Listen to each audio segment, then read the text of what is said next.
Rare Finds from India, Part 11. This bird looks like it came straight out of an Avatar movie.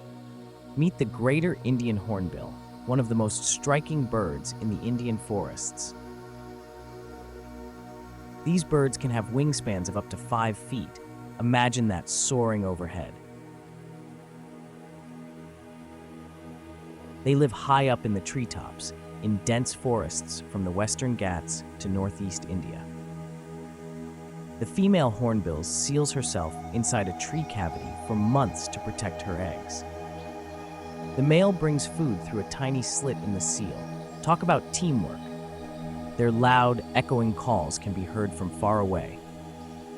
Don't forget to add them to your watch list.